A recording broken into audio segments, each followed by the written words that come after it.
bell and you can hit the record button. Okay. We're on. Okay. 3 official rings, and we are now halfway through the month of May. Can you believe this? Everybody suffering solitary confinement, and I hope that everybody is coping well and they're trying to watch their diet. Apparently, right now, one of the things that seems to be killing a lot of people, not killing them, but they're fighting the battle of the bulge. So I bought myself a rowing machine. I've got my bicycle, and it's still not working. So without further ado, let's call on Rudy, and he's going to check and find out who other people are on here tonight fighting the battle of the bulge. Thanks, Derek. In order to get some, actually use your bicycle, you have to get on it and pedal. So that could be one of the things. Mine's an e-bike, so I can power it up every time I. Oh, okay. There you go. There you go. Very good. Well, we got Sis on down in Alabama. Derek's joining us here on the desert. Barbara from Santa Barbara. Mark's over in Hawaii, I think. Whoop, there we go. And we're going to introduce Joan a little bit. She's up in Berkeley. Connie, good to see you. Denise, good to see you tonight. Andrea. Peggy, you getting any snow up there? Not today. Oh, 2 days ago. Yeah. Just a little. My brother and sister were up in upstate New York. They've been getting snow. So, Sala, good to see you. Sala's just become also an honorary member of our club. Hey. So, welcome, our first honorary member. Jack, good to have you with us. Julie, good to see you. Catherine, you're in Tomorrowland down there. Good to see you. Everything okay down in Australia? As good as it could be expected at this stage, thanks, Rudy. Certainly in my neck of the woods, it's great. Thank you. Okay, good. Brian, how are you? Lisa joined you? Yeah, Lisa's here. Yeah, welcome. Brian invited me to join tonight, so welcome everyone. Welcome aboard. Thank you. How is he a diaper changing, Lisa? Say again? How is Brian doing at diaper changing? Actually, still exercising. We haven't seen the grandchild, so. Oh, okay. So he gets a reprieve. Okay. They'll be, when they do, she's going to be spoiled. We'll give you a report when we get back. We're going to go at the end of the month. Yeah, good. Very good. Greg, good to see you. Judy, where are you located? I am in Ojai. I'm a guest of Brian also this evening. And I'm mentoring a new Rotarian, Cindy Frings, and I believe she's coming on the call as well. This is part of her check-off list to attend another club meeting. Good, she's here. Hi, Cindy. Hi. Thank you for letting me be a part. Anytime. Welcome, Cindy. Marcia, what's for dinner? Some rice and some lentils. Okay. Arnold, that mustache still growing. Good. Here you go. Terry, good to see you. Out in the desert. Cliff's on. Who is 512? Is that Bob? Bob Smith. Hey, Bob. How are you? Dude, I'm good, buddy. I'm in Fort Lauderdale. Yeah. Keeping Florida warm for us. Let's see who else we got on here. Warren's on. Hey, Warren. Yeah, one of our high schools here in Portland, the Barack Obama is going to be the commencement speaker. Wow. That's awesome. Yeah. Is he coming down? Well, how is he doing it? By Zoom? Just like we are today. Wow. Why don't you let us know? We're all going to watch Barack. That would be fun. There you go. It won't matter. What school is that? Madison High School. Madison? That's fantastic. That's cool. You said Madison High School? Yeah, all of our high schools are named after presidents. Right. My wife was the 1963 first class of Madison or Marshall High School. Or you said Marshall or Madison? Madison. Oh, no, she was Marshall. Okay. Tim, how are you tonight? There he is. Max, Where are you joining us from? Unmute yourself there, please. Northwest. Lori Michelle Levitt invited me. Oh, good. Welcome. And where do you live? I'm sorry? Ask him where he lives. Where you live, Max?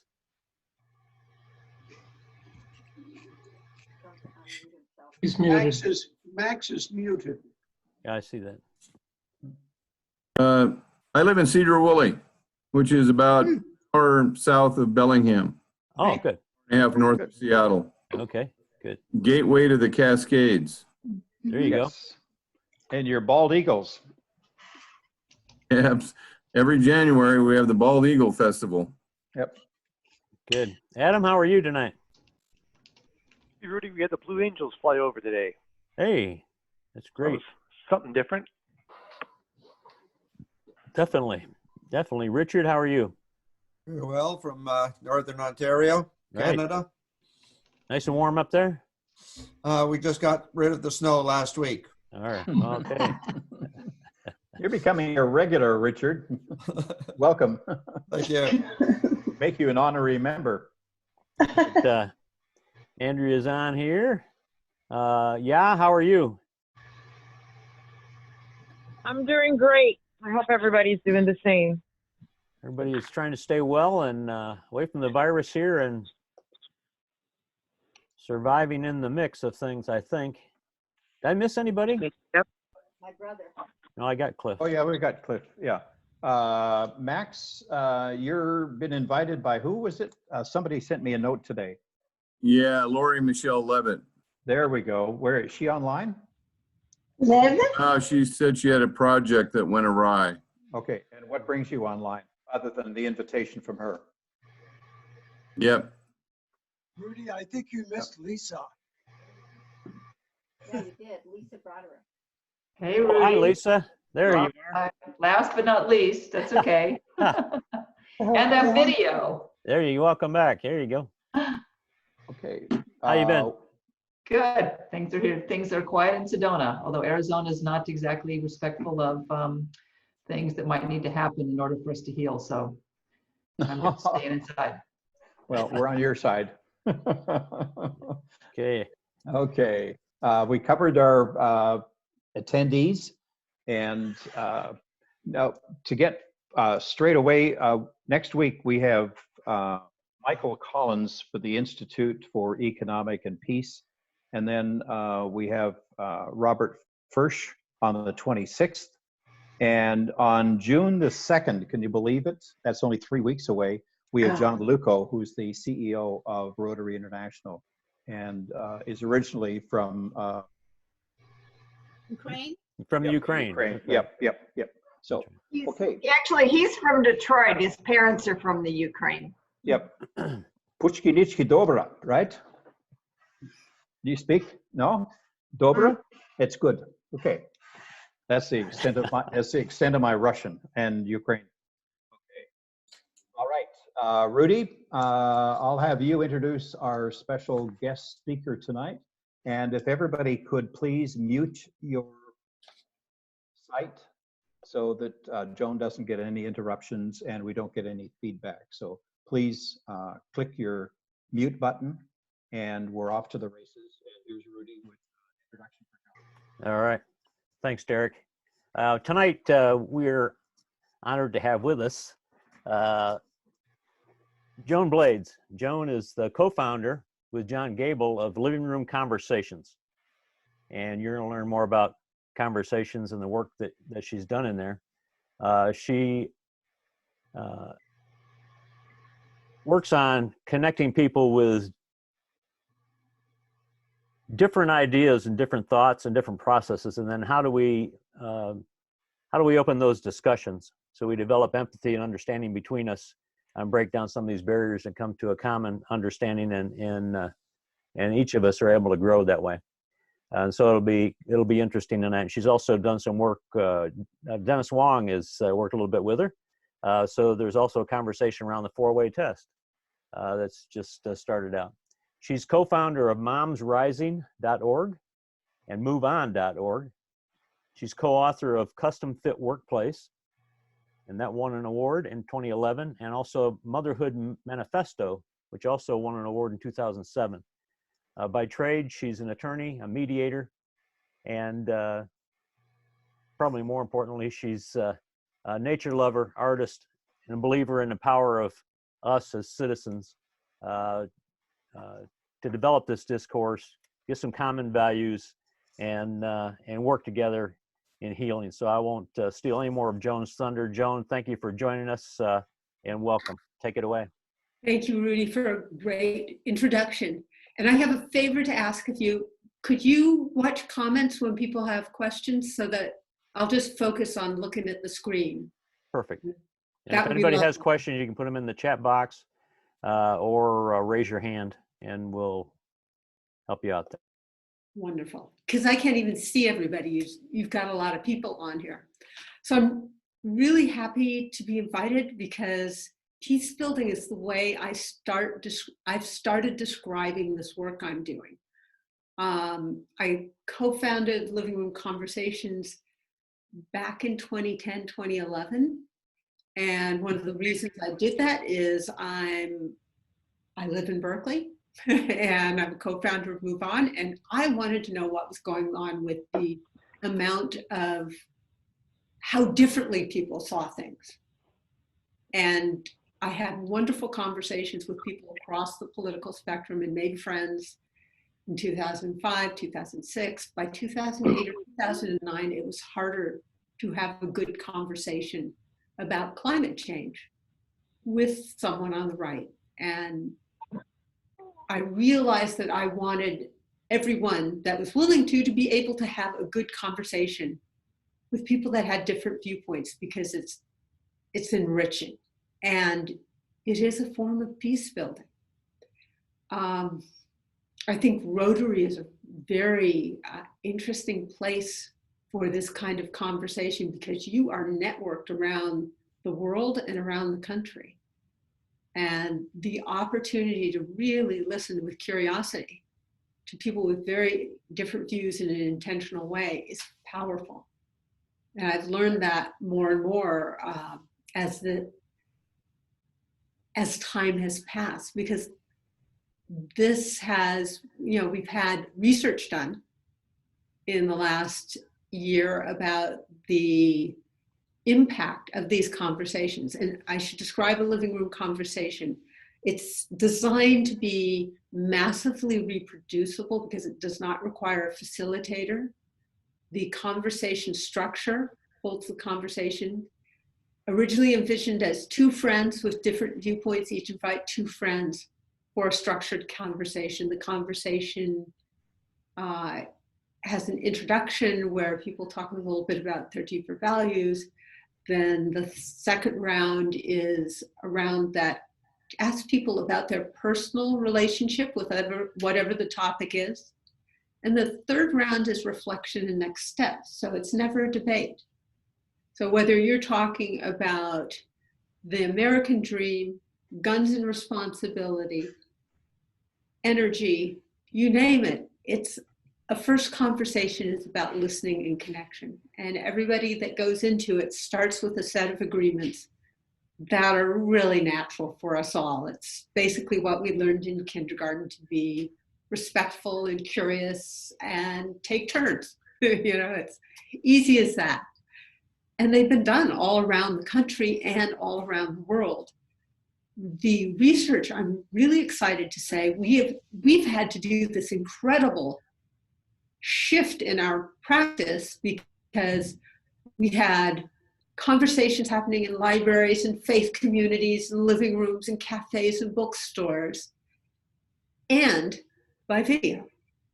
All of a sudden, all those conversations need to be by video. And that is, we have I will also say, a just amazing coronavirus resource page that has deep conversations. And we're finding that, the intergenerational conversations, the conversations about the impact of this are just beautiful, and allowing people to connect in a very meaningful way at a time when people are feeling isolated. This is providing a context for people that's very valuable. And whereas it used to be, there were some people that had a hard time with Zoom. In the last month or two, a great number of people have gotten very good at using Zoom for being in conversations.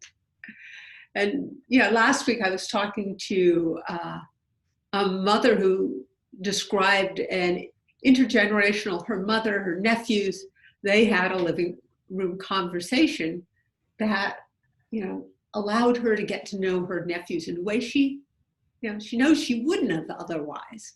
And at the same time, to support her mother who's feeling isolated. I think about Rotary and the network you all have, and how if this was a tool you chose, you could really go out in the world.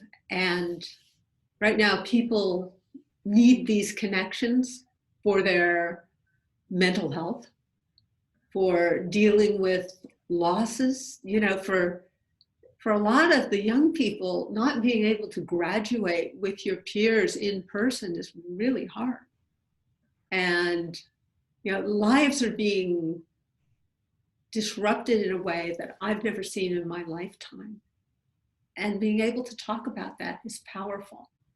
And what these are small conversations that are 60 to 90 minutes and allow people to really connect.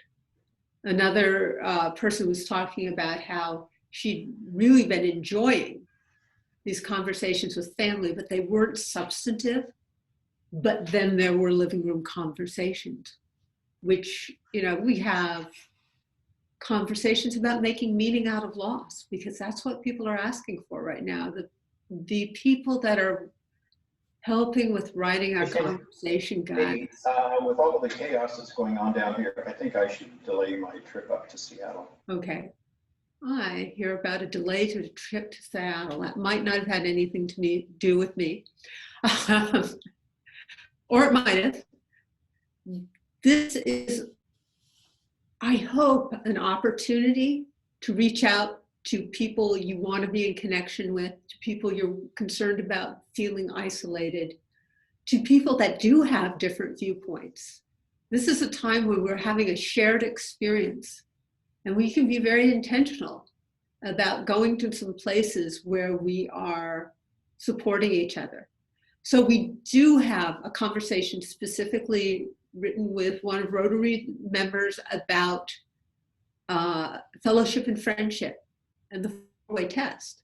But we also have a peace building conversation. We also have conversations that are very rich about just our deeper values and how we're being impacted at this time.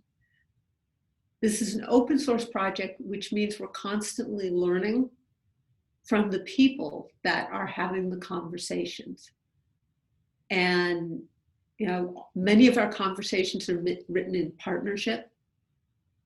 Anita Sanchez wrote a book called The Four Sacred Gifts. And we wrote in partnership with her about each of those sacred gifts: forgiveness, hope, healing, unity.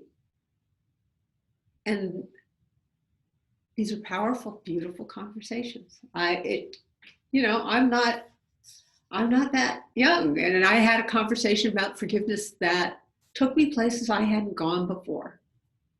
I always learn something from these conversations, and I would be just thrilled if Rotary found the way to share it and help with this peace building. Yes. I see a lot of you are US citizens. We need this here.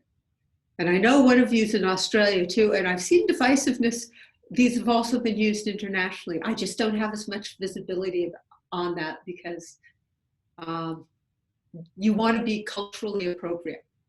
But I bet you would find some conversations that, as we are all dealing with this new time, a pandemic is something that is, causing us all to shift and change. And the question is, can we have this time of change lead us to more connection and to more peace? And I'm hoping that it can, with, you know, with good people showing up. That is what I think we can see. So at this point, I'd say, why don't I answer questions? What of what I've said is interesting or promising? You guys know Rotary way better than I do. And so you're going to have to lead on that part of the puzzle. And then I would love for my team and me to support you in doing so. Great. Do we have some questions here for Joan? Jack, you can unmute yourself. I see a DR ISIS up with raised hand. Oh, we Hey, got Joan? Jack. We have Jack first. So. Okay, Jack. Hey, Joan, in your opening remarks, you said you had some exciting research regarding living rooms. What was that research? Thank you for taking me back there. There's so much to say. Basically, that the short-term and long-term impacts are pretty much equally good with video as in person, which, you know, we didn't know. But now there's been some real research done that says, wow, works in both contexts. So right now, where we are restricted to the video for most of us, we can have very powerful conversations. We've got a couple of questions here. Why don't we jump up here to Sis? Sis, do you have a question? Interested, she mentioned mediation just in passing. Her remarks are wonderful, incidentally, but so full of things to remember and write down about. In what sense have you practiced mediation, and do you have to have law school certificates? Yes. The reason I ask is everybody in my family is a trial lawyer. Okay, and way back I when. never could be. Long time ago. I got a law degree. I became a member of the California and the Alaska bars. But I have been a non-practicing lawyer for decades, and I actually never chose to practice adversarial law. I wrote the third book about divorce mediation at a time when they were still arguing whether it was ethical to mediate divorces. So, yeah, and that's a really important shift in how we started dealing with these family dissolutions, right? Oh, I can't hear you. You're muted again. Oh, you're still muted.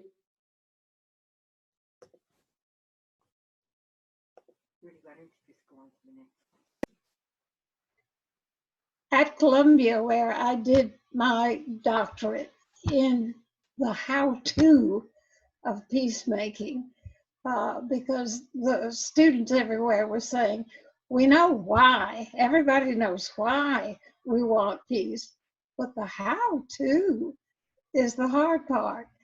And you mentioned some very active how-tos. Your talk was wonderful, thank you. Mediation is beginning to get attention, and many law offices have a mediating partner. He has his own office. That makes me happy. Amazing. I want to kind of note that as a grassroots person, I really believe that for us to have a successful, collaborative, peaceful society, we have to have relationships with each other. That, you know, we like to blame leadership for divisiveness, and we can own our part. And if we own it, I believe we can really change things. The other thing I should say is I haven't mentioned it, but living room conversations. Once a week, we sent out a note telling people what's going on. opportunities, new conversations, please sign up, livingroomconversations.org. I hope you'll love it. And then you may have, that's the way Rotary should be working with Living Room Conversations, because you'll see how we're working with others. If, of course, you might, after my talking today, say, I know it all already and I can do it. And that would be better. That would be fabulous. Okay, we've got a couple questions here for you, Joan. One from Tim Lettingham says, what is the biggest difference between a conversation and a debate? I think for me, a debate is about winning, and a conversation is about understanding and relationship. I've become convinced that trying to persuade people is actually the least effective way to change anybody's mind. That the most effective way to have people shift their position is to care about each other, and then things soften. Yeah, people don't change deeply held beliefs like that.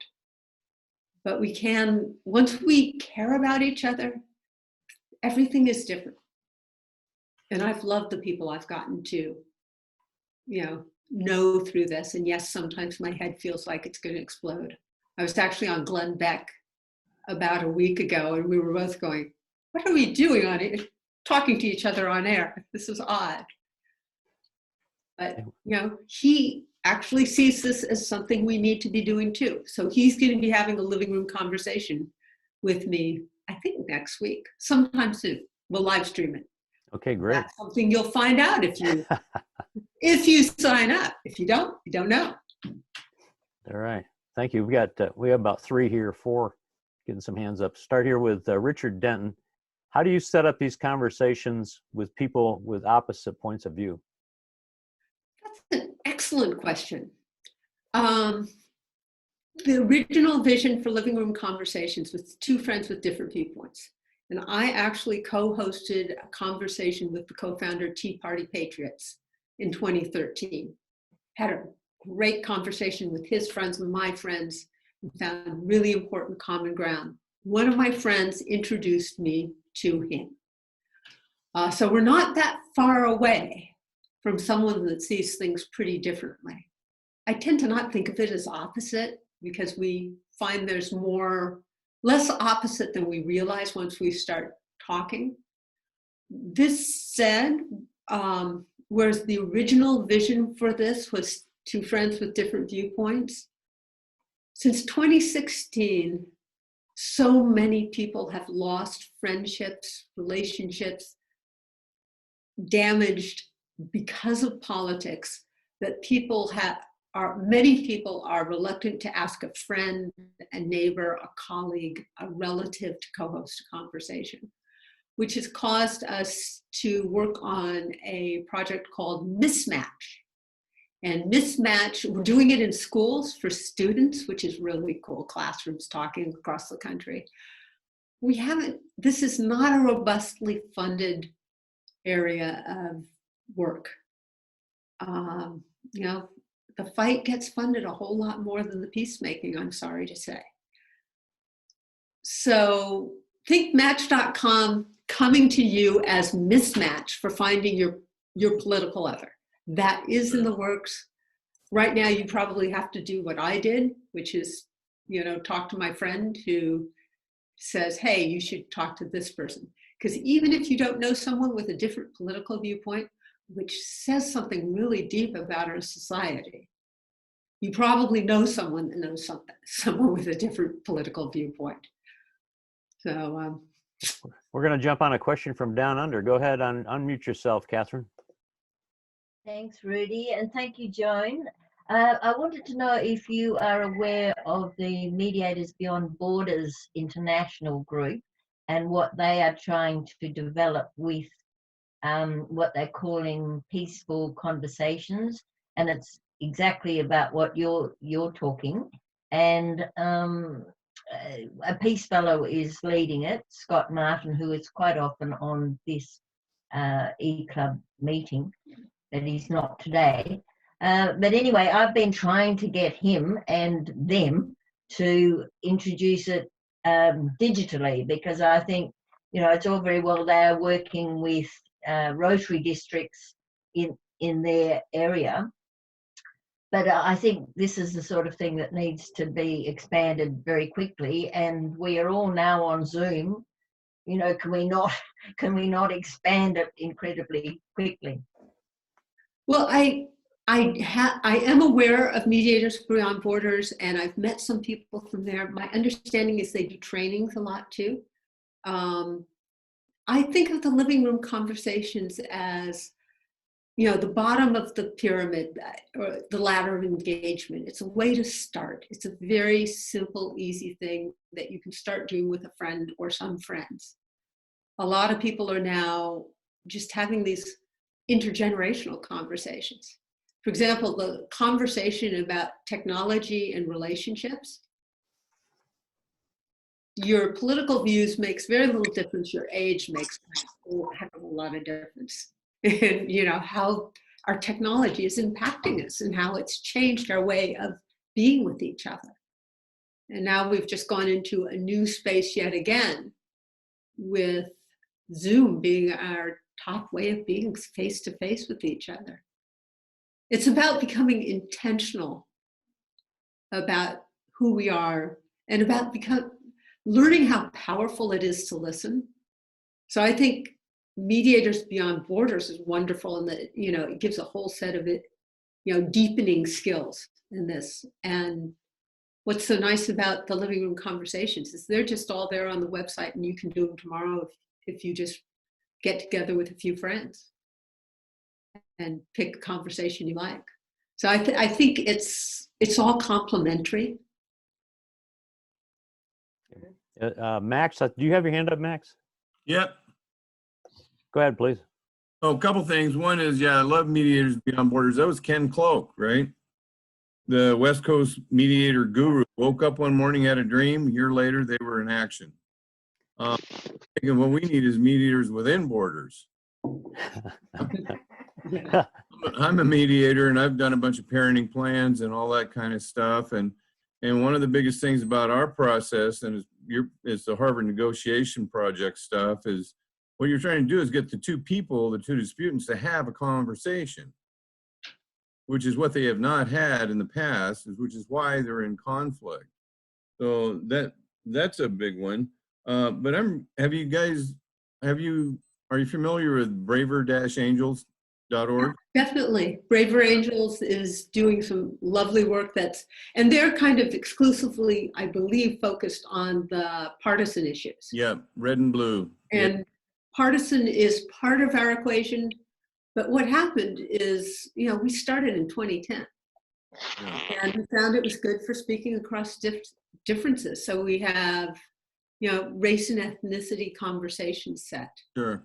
We have, a lot of conversations within churches. Yeah. Sometimes churches have their own specific. Oh, yeah. Yeah. God love you. Yeah, absolutely. But my bigger question is, you mentioned structure and you mentioned the 3 rounds. Mm-hmm. Is that the extent of the structure? Are there time limits to the rounds? Yeah, if you download a living room conversation guide, okay, it will give you a very specific way to go through the conversation. And it's a container that makes it very easy for people that might be a little anxious otherwise to have a conversation. And we found that it's really good as a practice. You can do one-offs, but there's an evangelical church in Boise that does them every month. And they'd been doing it for a year, I think, and things blew up on Facebook around guns. And so they put aside the conversation they were going to have, and they had the guns and responsibility conversation that month instead. And it was very healing. The lead pastor talks about having sat at a table with a woman that had been traumatized and didn't think guns should be part of a church or in society, and two men that were ready to die for their right, their Second Amendment rights. And what they had was this conversation that allowed them to truly hear each other.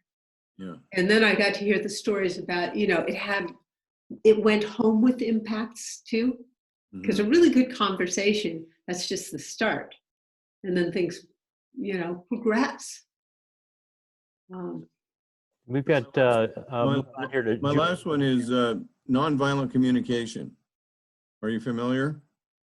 Very familiar, hoping that someday someone within that community will take this practice and run with it and let us know. Because, my job is to find networks that, it's like faith communities. There's an obvious place. It's where people go when they want to be their best selves, right? Mm. And NVC is just such a perfect connection for this. It's just, it's the sort of thing where someone within that leadership needs to say, wow, this would be really valuable for my community. I mean, it's a way to be intentional about Rotary. I think about, okay, what kind of diversity would you like in your midst? This is a way to invite people in and to also give to your community. This is a way to connect Rotaries in very different parts of the country, and you guys can start modeling what it would be like if we had good relationships across the country, because there are red states and blue states now. That's not healthy. And there are a whole lot of people that don't like being labeled, honestly, red or blue. And where do they fit in all this? Yeah. Yep, absolutely. Well, Angels, their big deal is depolarization. Yeah. That's what they're trying to get rid of, is all that. Yeah. Max, I need to jump on some other questions thanks, here, please. man. Good job. Julie Boswell has a question here. Is there an application for this strategy to use on social media comments? And maybe you covered a little bit of that. There's a lot of divisiveness posted out on social media.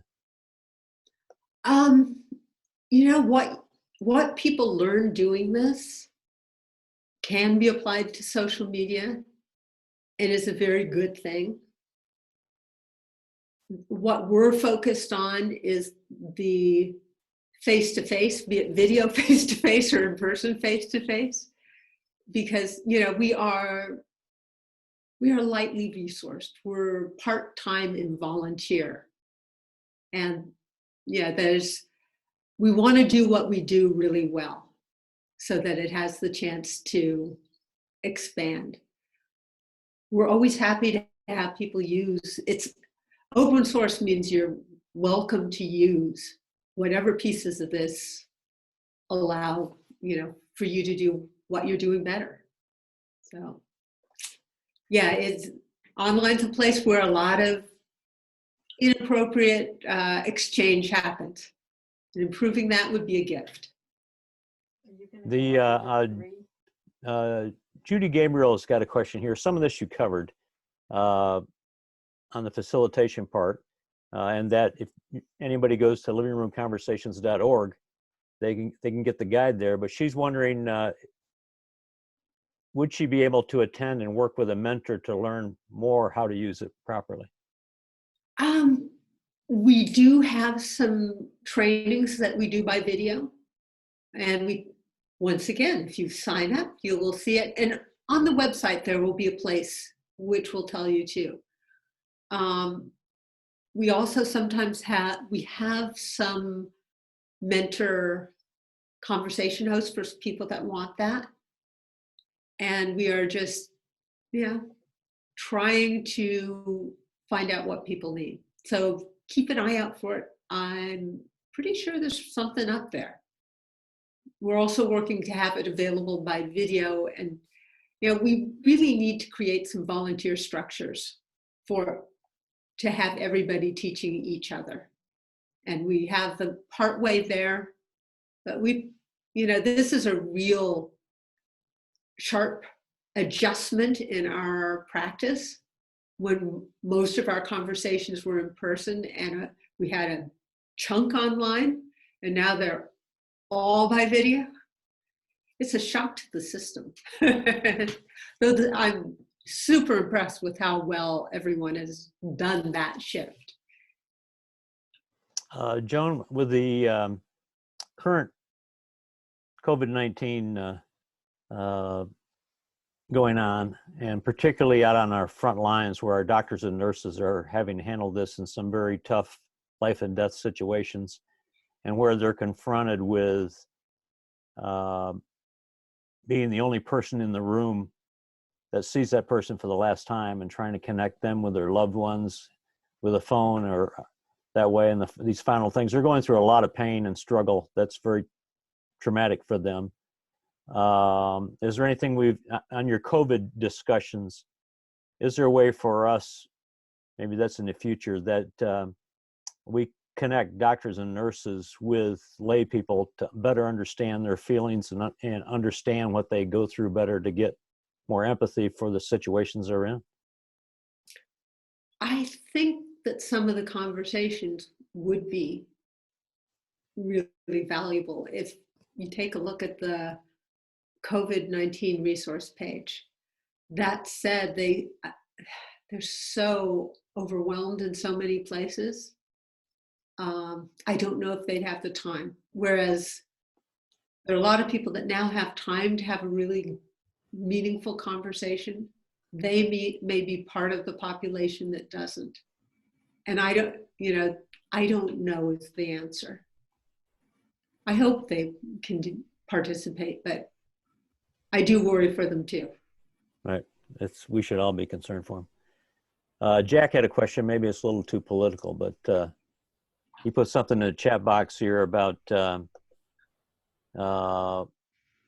would living room conversations help Congress and state legislatures conduct business in a less polarized manner? I think if legislatures were having these kinds of conversations, it would improve their ability to be less polarized. That is not our primary focus. I think when the people that elect leaders have these relationships, that it actually creates the foundation for leaders to stand on and be modeling the kind of, behavior we want to see. There's a certain chicken and an egg question to a lot of the politics that go on. And is it, do the leaders lead, or are we the actual leaders? And I sometimes think we are. Do you know of any Rotary clubs that have used living room conversations in their clubs yet? I know Maxim is using the living room conversations.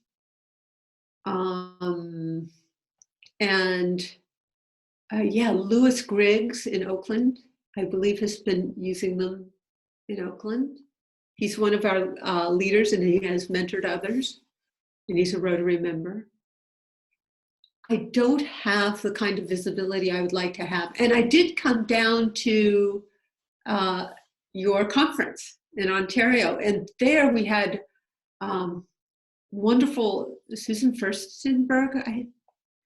Do I have the right name? I'm not good with names. She was pulling together a peace conference in Yosemite, and we were going to do a lot of training for living room conversations, and Rotary was very active with that. The reality is, because this is so available, we make it so freely available, we don't have the visibility that I would like us to have. And I'm hoping we will get some help with getting more input, feedback of that kind. I'd be grateful. That's great. We'll connect more on this. Cliff had a question about the 3 steps. I think you mentioned those though. So Cliff, was Joan able to answer your question? I just wanted a little bit more detail on, the outline of the process. The outline of the process is sometimes a person just invites the people they want, particularly at this time, because like these family conversations, intergenerational, they know what's what. And sometimes it's 2 friends, like I like doing it, and we each find, because I find I enjoy meeting my friends' friends. And we let it, everything's transparent. We let people know ahead of time, this is the topic we've chosen. Everyone can see what the questions are going to be. They can see that we have a structure that includes a set of conversation agreements about listening and curiosity. And then it's super simple. People introduce themselves. The first round is a choice of one of 3 questions about your deeper values. For example, what is your mission in life? That's one of the questions that I recall from that. And the second round is typically 4 to 6 questions about your personal relationship with whatever the topic is. And that's where the meat of it is. The first round, say you've got 6 people, everybody takes a minute or 2. So you spend 15 minutes there, 10 or 15 minutes. Then you spend maybe 45 minutes on the meat of it, 50. And then you go to the close, which is reflection and next steps. Was there something that changed for you? Is there something you want to do next from this? Is there something you learned that was meaningful to you? And it's that simple. And often people end up, if it's at a place where they've met for the first time, because these are done at conferences sometimes or churches, they often find themselves exchanging numbers and things afterwards because the conversations can be really meaningful and fun. And we love it when people decide to, become a cohort and do it every month. Is that a good, adequate answer? That's an excellent answer. Thank you very much. Awesome. Well, and some of these are very complex issues, so solving them in an hour probably not possible. So that to continue the conversation moving forward, you probably have some of them doing that too, correctly? Yeah, and the reality is, for some, if it's a local issue that you're having a problem with, and you come up with an answer together that you're in agreement, then you can just start working on it, and you don't need to it doesn't need to be a living room conversation. There's a group of parents in Pennsylvania that started having conversations to kind of make their schools better. And it started with the technology conversation. They started learning about some of the ways to take care of their kids better. And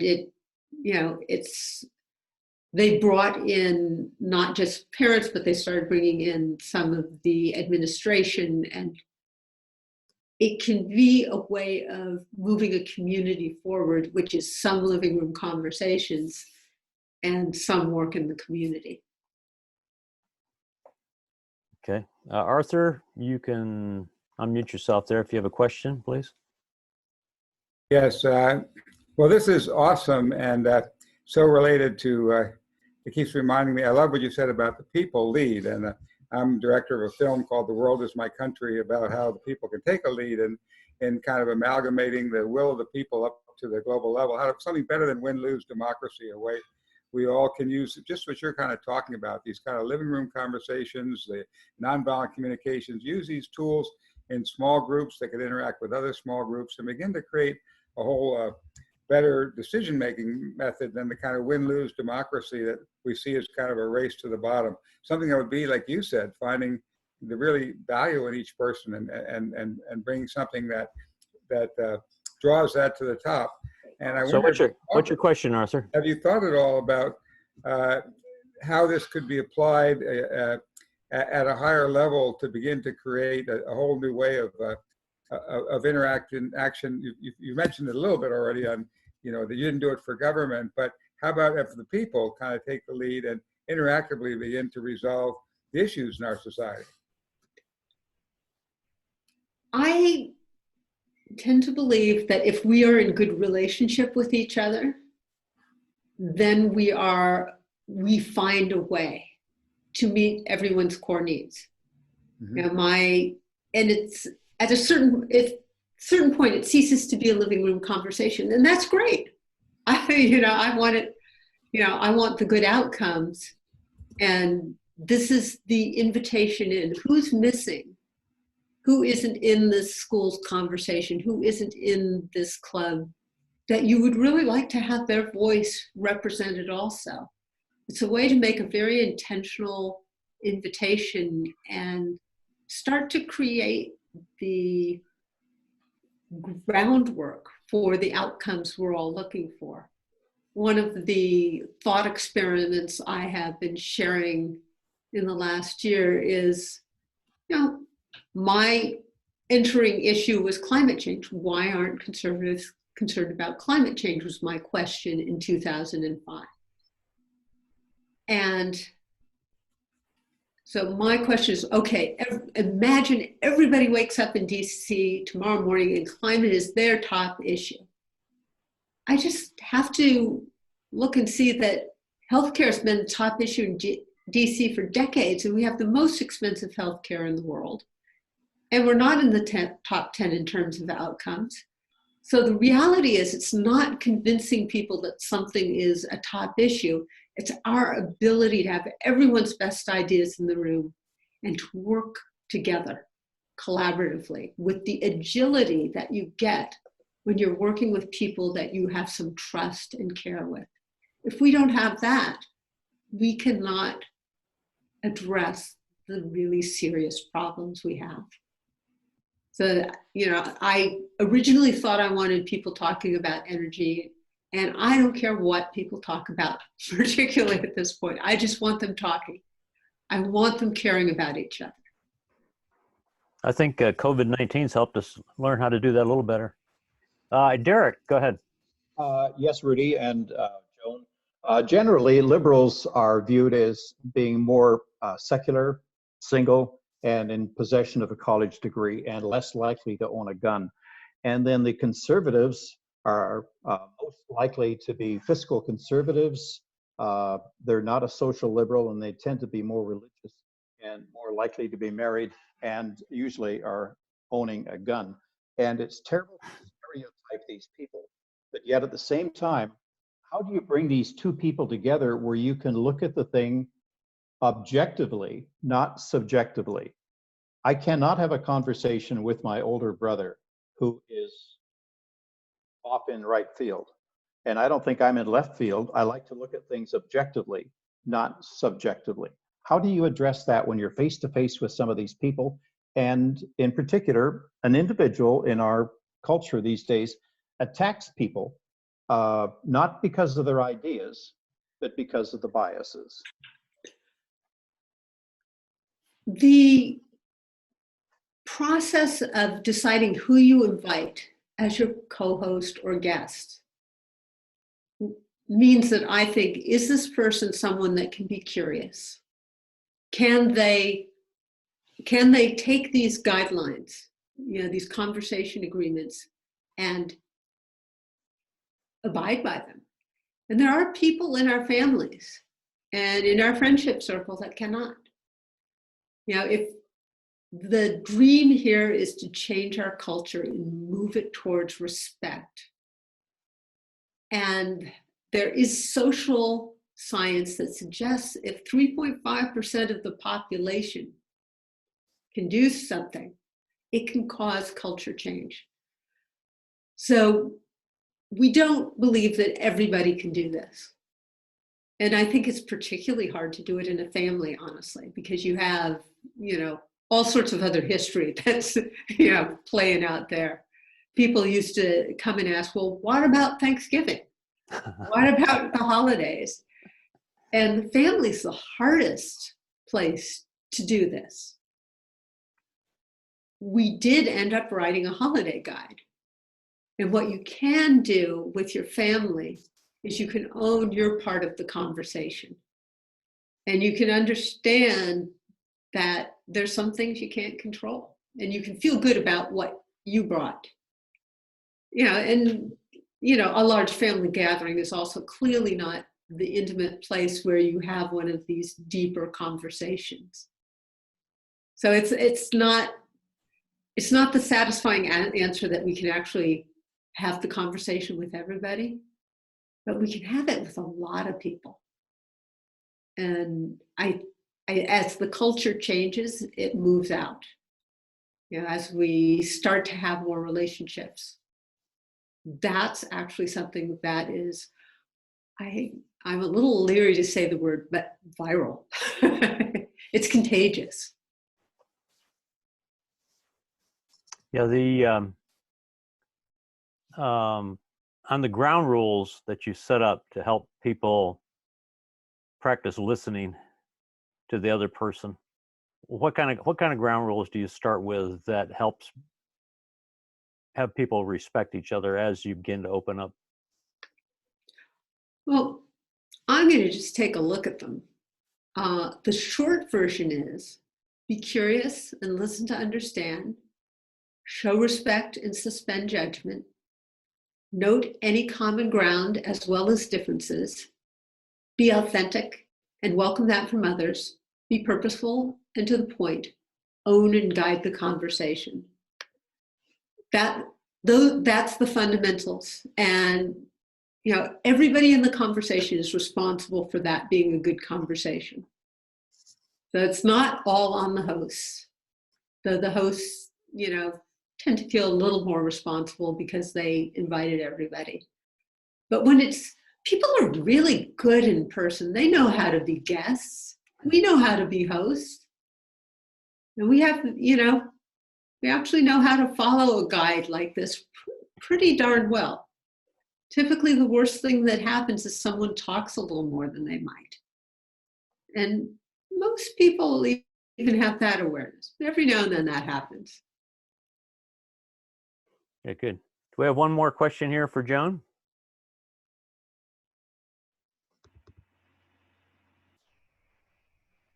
There we go, Max. Real short one, please. Unmute yourself, Max. There you go. It's more of a comment to Derek, and I think Joan pointed to it, is in mediation, you have to have two willing parties. If you have somebody that's not willing, you don't have a mediation. We call that keeping a fixed position. They're going to stick in that position no matter what. And so they have to show. I've threatened to give people a little litmus test they put under their tongue to see what kind of level of willingness they have. Because, yeah, they're about 60% here, buddy, you know. But that is such a factor. And I've had to call off mediations because somebody was showing up as not willing. The litmus test, is it turned blue or pink? Red or blue. Yeah. There we go. There we go. We're back to politics. It's going to be green, I think. So that's good. I think it reminds me of way over 50 years ago when I was in high school. That was a century ago. We had an art teacher who challenged us in our thinking with the question, how do you know you know? And I think that gets kind of, I never realized it till later on in life what that really meant. And Joan, you touched on it, is trying to understand, how do we really know what we know? And I think your conversations help us get to that very central core of that. I thank you so much for joining us, and thank you for work you're doing. And you and I will continue conversation and see how we move forward with your work in Rotary. And I'd love to do that and help be a catalyst for that with you.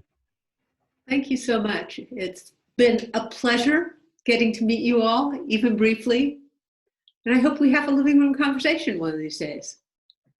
There you go. Or you tell me about yours. Thank you, Joan. That would be great to do it as a club. Yep. Take care. Hopefully one of these days we can have face meetings. That would be kind of nice too. It would indeed. But next week, we continue our quality meetings. And again, I thank Joan for her presentation tonight.